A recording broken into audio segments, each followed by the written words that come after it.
ತಮಗೆಲ್ಲ ಹೊಸ ವರ್ಷದ ಹಾರ್ದಿಕ ಶುಭಾಶಯಗಳು. ಈ ಮಾಸದಲ್ಲಿ ಬದಲಾವಣೆ ತರುವ ದಿನಾಂಕಗಳು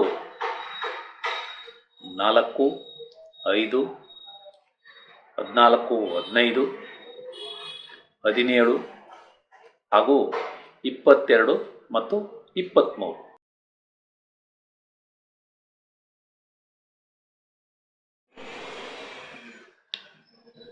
ಆತ್ಮೀಯರೇ, ತಮಗೆಲ್ಲ ಅಸ್ಟ್ರೋ ಸೀಕ್ರೆಟ್ ಬೈ ಶಿವ ಚಾನಲ್ಗೆ ಆತ್ಮೀಯ ಸ್ವಾಗತ. ತಮ್ಮೆಲ್ಲರ ಜೀವನ 2025ರಲ್ಲಿ ಅದ್ಭುತವಾಗಿರಲಿ ಎಂಬುದು ನನ್ನ ಆರೈಕೆ. ತಾವು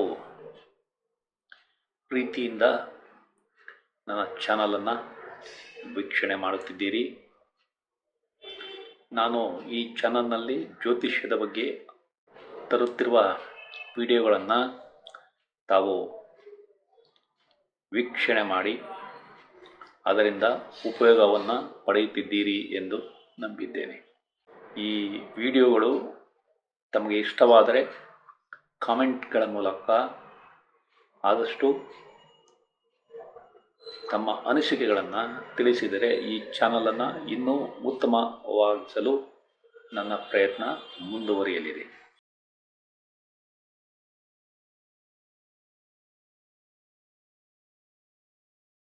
ಈಗ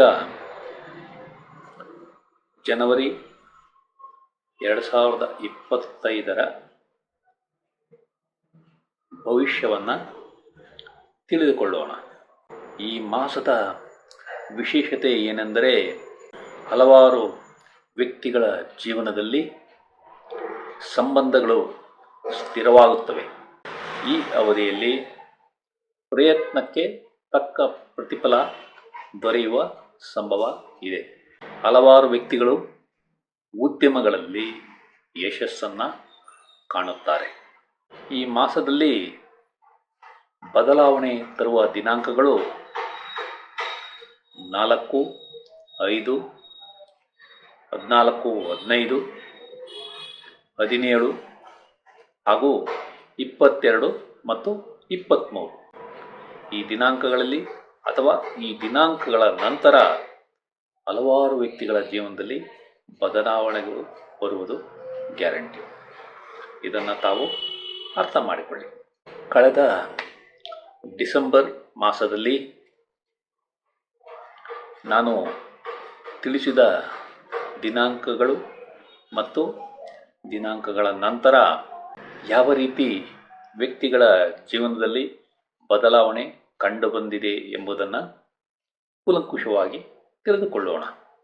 ಉದಾಹರಣೆಗೆ KL ರಾಹುಲ್ ಇವರು ಅತ್ಯುತ್ತಮ ಕ್ರಿಕೆಟರ್ ಎಂಬುದು ತಮಗೆಲ್ಲ ಗೊತ್ತೇ ಇದೆ. ಕಳೆದ ಹಲವಾರು ತಿಂಗಳುಗಳಿಂದ ಅವರ ಫಾರ್ಮ್ನಲ್ಲಿ ವ್ಯತ್ಯಾಸ ಕಂಡುಬರುತ್ತಿತ್ತು. ಅವರನ್ನು ಟೀಮ್ನಿಂದಲೇ ತೆಗೆಯಬೇಕು ಎಂಬ ಕೂಗು ಕೇಳಿಬರುತ್ತಿತ್ತು. ಆದರೆ ಆಸ್ಟ್ರೇಲಿಯಾ ಪ್ರವಾಸ ಅವರ ಜೀವನದಲ್ಲಿ ಅದ್ಭುತ ಯಶಸ್ಸನ್ನು ತಂದುಕೊಟ್ಟಿದೆ. ಇದು ತಾವು ಅರ್ಥ ಮಾಡಿಕೊಳ್ಳಿ. ಅದೇ ರೀತಿ ಗುಕೇಶ್ 18-19 ವರ್ಷದ ಹುಡುಗ ಇವತ್ತು ವಿಶ್ವ ಚೆಸ್ ಚಾಂಪಿಯನ್ ಆಗಿ ಹೊರಹೊಮ್ಮಿದ್ದಾನೆ. ಇದು ಸಹ ಬಹಳ ಸಂಭ್ರಮಿಸುವ ವಿಷಯ. ಅದೇ ರೀತಿ ಕೊಲೆ ಕೇಸ್ನಲ್ಲಿ ಜೈಲು ಸೇರಿದ್ದ ದರ್ಶನ್ ರವರ ಜೀವನದಲ್ಲಿ ಆದ ಬದಲಾವಣೆ. ಅವರು ಆರೋಗ್ಯ ಕಾರಣದಿಂದ ಜಾಮೀನು ಪಡೆದು ಆಸ್ಪತ್ರೆ ಸೇರಿದ್ದರು. ಆದರೆ ಕೋರ್ಟ್ ಈಗ ಅವರಿಗೆ ರೆಗ್ಯುಲರ್ ಬೇಲನ್ನು ಮಂಜೂರು ಮಾಡಿದೆ. ಇದನ್ನು ಸಹ ತಾವು ಅರ್ಥ ಮಾಡಿಕೊಳ್ಳಿ. ಇದೇ ರೀತಿ ಸ್ಟಾಕ್ ಮಾರ್ಕೆಟ್, ನಿಫ್ಟಿ ಮತ್ತು ಸೆನ್ಸೆಕ್ಸ್ಗಳು ಯಾವ ಮಟ್ಟದಲ್ಲಿದ್ದವು ಮತ್ತು ಈಗ ಡಿಸೆಂಬರ್ ತಿಂಗಳ 16ರ ನಂತರ ಯಾವ ಮಟ್ಟಕ್ಕೆ ಬಂದಿವೆ ಎಂಬುದನ್ನು ತಾವು ಅರ್ಥ ಮಾಡಿಕೊಳ್ಳಿ. ಈ 3-4 ವಿಷಯಗಳನ್ನು ತಾವು ಅರ್ಥ ಮಾಡಿಕೊಂಡರೆ ಇದರಿಂದ ತಾವು ತಿಳಿಯಬೇಕಾದ ವಿಷಯವೇನೆಂದರೆ, ಈ ಗ್ರಹಗತಿಗಳ ಸಂಚಾರದಿಂದ ವ್ಯಕ್ತಿಗಳ ಜೀವನದಲ್ಲಿ ಬದಲಾವಣೆಯಾಗುವುದು ಖಂಡಿತ ಎಂಬುದು ತಮಗೆ ತಿಳಿಯುತ್ತದೆ. ವೈಯಕ್ತಿಕವಾಗಿ ತಮ್ಮ ಜಾತಕಗಳ ಪರಿಶೀಲನೆ ಮಾಡಿದರೆ ಕರಾರುವಾಕ್ಕಾಗಿ ಇದೇ ರೀತಿ ಆಗುತ್ತದೆ ಮತ್ತು ತಮ್ಮ ದಶಾಭುಕ್ತಿಗಳಿಂದ ಸಹ ಈ ವಿವರಗಳನ್ನು ನಾವು ಪಡೆಯಬಹುದು.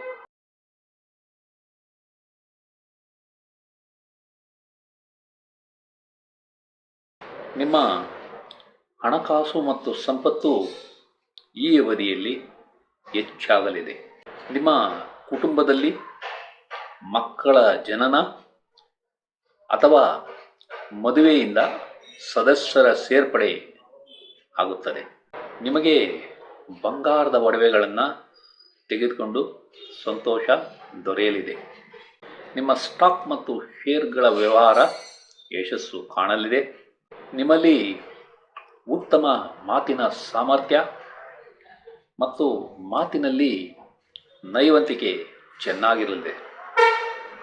ನಿಮಗೆ ಸಾಲಗಳು ಮತ್ತು ಕೋರ್ಟ್ ಕೇಸ್ಗಳಿಂದ ಮುಕ್ತಿ ಸಿಗಲಿದೆ. ನೀವು ಕೃಷಿಕರಾಗಿದ್ದರೆ ಈ ಅವಧಿಯಲ್ಲಿ ನಿಮಗೆ ಯಶಸ್ಸು ಸಿಗಲಿದೆ. ನಿಮ್ಮ ತಾಯಿ ಸಂತೋಷದಿಂದಿದ್ದು ಒಳ್ಳೆಯ ಆರೋಗ್ಯ ಇರುತ್ತದೆ. ನಿಮ್ಮ ಮನೆಯಲ್ಲಿ ಶಾಂತವಾದ ವಾತಾವರಣ ಇರಲಿದೆ.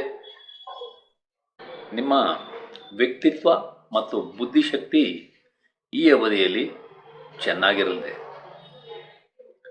ನಿಮ್ಮ ಹಾಸ್ಟೆಲ್ನಲ್ಲಿರುವ ಮಕ್ಕಳು ಯಶಸ್ಸನ್ನು ಕಾಣುತ್ತಾರೆ.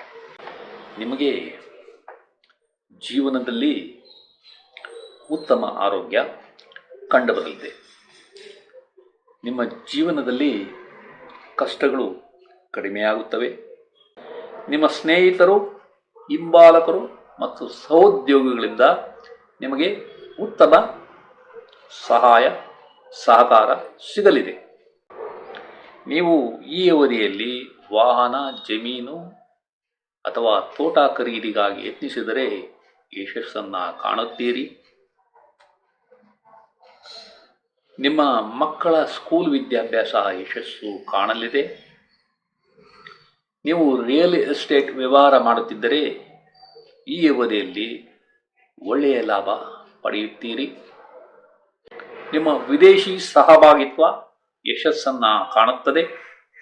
ನಿಮ್ಮ ಪಾಲುದಾರರ ಜೊತೆ ಉತ್ತಮ ಬಾಂಧವ್ಯವನ್ನು ಹೊಂದುತ್ತೀರಿ. ನೀವು ಯಾವುದಾದರೊಂದು ಕಾಯಿಲೆಯಿಂದ ಆಸ್ಪತ್ರೆ ಸೇರಿದ್ದರೆ ಅದರಲ್ಲಿ ಮುಕ್ತಿ ಹೊಂದಿ ಬಿಡುಗಡೆ ಭಾಗ್ಯವನ್ನು ಪಡೆಯುತ್ತೀರಿ. ನೀವು ಶತ್ರುಗಳ ಮೇಲೆ ಜಯವನ್ನು ಸಾಧಿಸುತ್ತೀರಿ. ನಿಮ್ಮ ಹೂಡಿಕೆಗಳಲ್ಲಿ ಯಶಸ್ಸನ್ನು ಕಾಣುತ್ತೀರಿ.